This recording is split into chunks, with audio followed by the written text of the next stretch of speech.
এবার ইব্রাহিম আলাইহিস সালাতু ওয়াস সালাম আল্লাহ সুবহানাহু ওয়া তাআলার দরবারে সন্তানের জন্য দোয়া করলেন, রব্বি হাবলি মিনাস সালিহিন।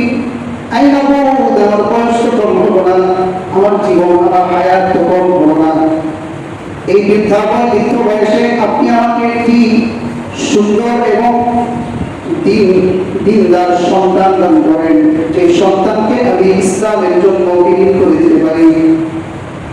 আল্লাহ সুবহানাহু ওয়া তাআলা তার খলিলুল্লাহ ইব্রাহিম আলাইহিস সালাতু ওয়াস সালামের উপর রাজি খুশি হয়ে তিনি বললেন, ফাবাশশারনাহু বিগুলামিন হালিম। আমি আল্লাহ সুবহানাহু ওয়া তাআলা তোমার উপর দয়া করে মায়া করে তোমার জন্য একটি সুন্দর, সুস্থ, ধৈর্যশীল এবং দিনদার সন্তান দান করে দিলাম। সুবহানাল্লাহ। হযরত ইসমাঈল আলাইহিস সালাতু ওয়াস সালাম ভূমিষ্ঠ হলেন। হযরত ইসমাঈল আলাইহিস সালাতু ওয়াস সালাম ভূমিষ্ঠ হওয়ার পরে ইব্রাহিম আলাইহিস সালাতু ওয়াস সালাম হিজরত করে মক্কাতে চলে গেলেন। তার কোনো খোঁজখবর নাই। তার স্ত্রী সন্তানদেরকে রেখে চলে গেলেন। সন্তানের বয়স যখন 14 বছর হল, ইসমাঈল আলাইহিস সালাতু ওয়াস সালামের বয়স যখন 14 বছর হল, সেই 14 বছর বয়সে ইব্রাহিম আলাইহিস সালাতু ওয়াস সালামকে আল্লাহ সুবহানাহু ওয়া তাআলা স্বপ্নের যুগের মাধ্যমে আল্লাহ সুবহানাহু ওয়া তাআলা তাকে দেখাইলেন, ও ইব্রাহিম, ও আমার খলিল, তুমি তোমার প্রিয় জিনিসটাকে, প্রিয় বস্তুটাকে কুরবানি করো। সুবহানাল্লাহ। আল্লাহ সুবহানাহু ওয়া তাআলা বলেন, তুমি তোমার প্রিয় বস্তু, প্রিয় জিনিস, তোমার মহব্বতের জিনিস কোনটা? যে জিনিসটাকে, যে বস্তুটাকে তুমি সবথেকে বেশি মহব্বত করো, সেই বস্তুটাকে তুমি কুরবানি করো। এবার ইব্রাহিম আলাইহিস সালাতু ওয়াস সালাম সকালবেলা ঘুম থেকে উঠে তিনি কি কুরবানি দিবেন, কি কুরবানি করবেন, হতাশ, কিছুই বুঝতে পারছেন না। আসলে আমার মহব্বতের জিনিস কোনটা হতে পারে? প্রথম দিনে তিনি একটি উট কুরবানি দিলেন। দ্বিতীয় দিনে আবার স্বপ্নে যুগে আল্লাহ সুবহানাহু ওয়া তাআলা তাকে আবার বললেন, ও খলিল, তুমি তোমার প্রিয় বস্তুটাকে, মহব্বতের জিনিসটাকে, মহব্বতের পাত্রটাকে কুরবানি দাও। দ্বিতীয় দিনে একই কাজ, হতাশাগ্রস্ত অবস্থায় ঘুম থেকে উঠে প্রিয় জিনিসটি খুঁজতে খুঁজতে কি কুরবানি দেবেন, হতাশা। আবার তিনি আর এক বস্তুটাকে, আর একটি জন্তু নিয়ে এসে কুরবানি করলেন। তৃতীয় রাতে পরের দিন আল্লাহ সুবহানাহু ওয়া তাআলা ইব্রাহিম আলাইহিস সালাতু ওয়াস সালামকে স্বপ্নের যুগের মাধ্যমে ডেকে বলেন, ও খলিল, ও ইব্রাহিম, শোনো, তুমি তোমার কুরবানিতে সফল হতে পারবে। আমি আল্লাহর জন্য, আল্লাহ তাআলাকে সন্তুষ্ট করার জন্য আমি যে জিনিসটাকে কুরবানি দিতে বলেছি, সেই জিনিসটাকে তুমি কুরবানি করতে পারো নাই, তোমার কুরবানিটা আমার কাছে সফল হয় নাই। এবার ইব্রাহিম আলাইহিস সালাতু ওয়াস সালাম চিন্তায় পড়ে গেলেন। এবার আল্লাহ সুবহানাহু ওয়া তাআলা বলেন, ও আমার খলিল, শুনে রাখো, পৃথিবীর মধ্যে তোমার কাছে তোমার সব থেকে মহব্বতের পাত্র, মহব্বতের জিনিস, প্রিয় জিনিস হলো তোমার সন্তান। এবার কেমন জানি উত্তানি হয়ে গেল। ইব্রাহিম আলাইহিস সালাতু ওয়াস সালাম কেমন জানি বিষয়গ্রস্ত অবস্থায় পড়ে গেলেন। কি করবে? হতাশাগ্রস্ত। আল্লাহু আকবার।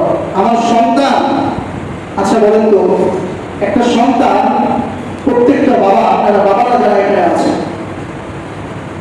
সন্তান ভূমিষ্ঠ হওয়ার পরে যখন সন্তান বড় হতে থাকে, বুঝতে শিখতে থাকে, কিছু শিখে, প্রায় 14-15 বছর বয়স হয়ে যায়, তখন বাবা মা আশা এবং স্বপ্ন কি তাদের উপর বাড়তে থাকে কিনা? সন্তানের উপর বাবা মার স্বপ্ন বাড়তে থাকে না? আমার কথা বুঝতেছেন? সন্তানের উপর বাবা মায়ের স্বপ্ন বৃদ্ধি হতে থাকে। সন্তানের বয়স হয়েছে, এখন প্রায় একটা যুবক, বুঝতে শিখেছে, 14 বছর বয়স। তখন ইব্রাহিম আলাইহিস সালামের স্বপ্ন মাত্র গড়ে উঠছে। কি স্বপ্ন? আমার সন্তান বড় হবে, আমি আমার সন্তানকে দ্বীনের পথে কাজে লাগাবো, আমার সন্তান আমার সুনাম করবে, আমার সন্তান অমুক হবে তমুক করবে। এই যে একটা স্বপ্ন মুখে লালন করছে, ঠিক তেমন সময় আল্লাহ সুবহানাহু ওয়া তাআলা ইব্রাহিম আলাইহিস সালামকে পরীক্ষা নেওয়ার জন্য, শুধুমাত্র অন্তরের পরীক্ষা, তাকওয়ার পরীক্ষা, এই তাকওয়ার পরীক্ষা থেকে প্রত্যেক নবী রাসূলকেই কষ্ট করে করতে হয়েছে, আল্লাহ তাআলার পরীক্ষার সম্মুখীন হতে হয়েছে। ঠিক তেমনই ভাবে ইব্রাহিম আলাইহিস সালাম তার সন্তান ইসমাঈল আলাইহিস সালাম যখন 14 বছর বয়সে আগমন করল, ঠিক তখনই আল্লাহ সুবহানাহু ওয়া তাআলা স্বপ্নযোগের মাধ্যমে তাকে বলে দিলেন, ওগো ইব্রাহিম, তুমি তোমার প্রিয় জিনিস অর্থাৎ তোমার সন্তানকে কুরবানি করো আমার নামে। যেহেতু আল্লাহর হুকুম, এবার বুঝতে হবে আসলে এই মহব্বতটা কার পক্ষে বেশি।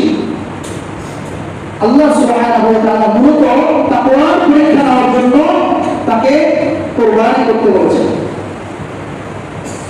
আল্লাহ, তুমি তোমার সন্তানকে বেশি মহব্বত করো নাকি আমি আল্লাহকে বেশি মহব্বত করো, এই পরীক্ষাটা নেওয়ার জন্য শুধুমাত্র তাকে ইব্রাহিম আলাইহিস সালামকে এই পরীক্ষাটা নেওয়ার জন্য বলেছেন, কুরবানি করার জন্য।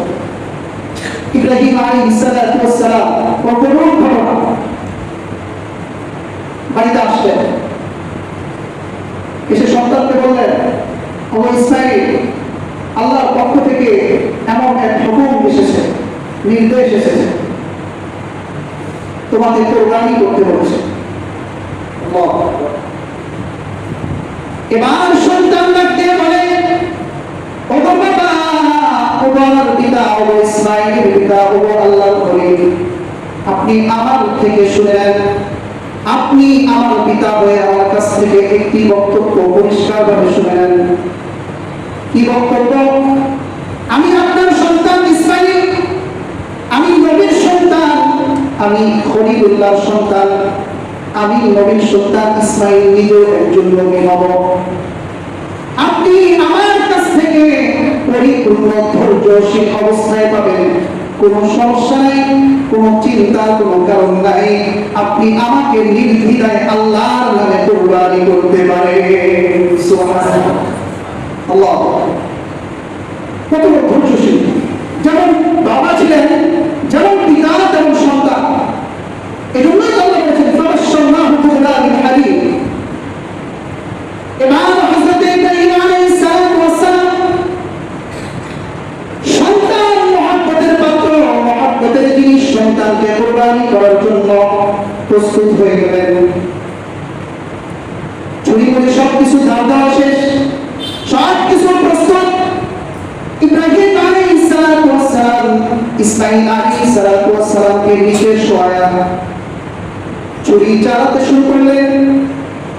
প্রথমবার যখন ছুরি চালাবেন, ইসমাঈল আলাইহিস সালাম বাবার চোখের দিকে তাকিয়ে খেয়াল করলেন, বাবা কেমন জানি অবস্থায় আছে, যদিও এটা আল্লাহ তাআলার হুকুম। এই হুকুম মানতে গিয়ে হাজার হলেও বাবা সন্তানকে নিজ হাতে কুরবানি করবেন। বাবার চোখের দিকে যখন সন্তান তাকিয়েছেন, সন্তান উঠে বলে, ও বাবা, আমি যদি এই অবস্থায় থাকি, আমার চেহারা, আমার চোখ আর আপনার চোখ যদি সোজাসুজি সামঞ্জস্য হয়ে যায়, তাহলে আপনার মধ্যে সমস্যা দেখা দিবে, দয়া মায়া পয়দা হয়ে যাবে। এবার ইসমাঈল আলাইহিস সালাম বলেন, ও বাবা, ও খলিলুল্লাহ, এভাবে জবাই না করে আপনি আমাকে উল্টা সরা দেন, মাথাটাকে অর্থাৎ চেহারাটাকে জমিনে লাগায় দেন আর পিঠের উপরটাকে জমিনের উপরে রাখেন, অর্থাৎ গলাটা নিচ দিকে রেখে এভাবে উপর হয়ে শুয়ে দিছে, চোখ খুলে বেঁধে দিছে। চোখ বেঁধে দেওয়ার পরে এবার ইব্রাহিম আলাইহিস সালাম ইসমাঈল আলাইহিস আলাইহিস সালাতু ওয়াস সালামকে জবাই করবেন, কুরবানি করবেন। ছুরি হাতে নিয়েছে, কুরবানি করতেছে, জবাই করে, জবাই করতে করতে নিজের শরীরের সব শক্তি শেষ হয়ে গেছে, অবস্থা খুব খারাপ, কিন্তু জন্তুটা কাটে না। কি কাটে না? সন্তানকে সব থেকে ধারালো ছুরি ধার দিয়ে নিয়ে এসে সন্তানকে কোরবানি করা শুরু করেছে, জবাই করা শুরু করেছে, কিন্তু সন্তানের গলা কাটছে না। সন্তানের গলা কাটে না। কিছুক্ষণ পরে ছুরি ফেস দিতে দিতে যখন ক্লান্ত হয়ে গেছে, চোখের পাথর খুলে দেখে ইসমাঈল আলাইহিস সালাতু ওয়াস সালাম পাশে দাঁড়িয়ে আছেন। নিচে এক জন্তু আল্লাহ তাআলা কুরবানি করে দিয়েছে। সুবহানাল্লাহ।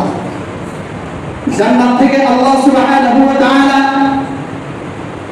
ওই ইব্রাহিম আলাইহিস সালাতু ওয়াস সালামকে পরীক্ষা করার জন্য যে নির্দেশ দিয়েছিলেন, ইব্রাহিম আলাইহিস সালাতু ওয়াস সালাম পরিপূর্ণ তাকওয়ার সাথে, মুত্তাকিতার সাথে সেই পরীক্ষায় পাস করেছেন দিলে আল্লাহ সুবহানাহু ওয়া তাআলা জান্নাত থেকে একটি জন্তু পাঠিয়ে দিলেন, যাও আমার ইব্রাহিমের কোরবানিকে আমি কবুল করে নিয়েছি, তার ছুরির নিচে এই জন্তুটাকে বসায় দাও।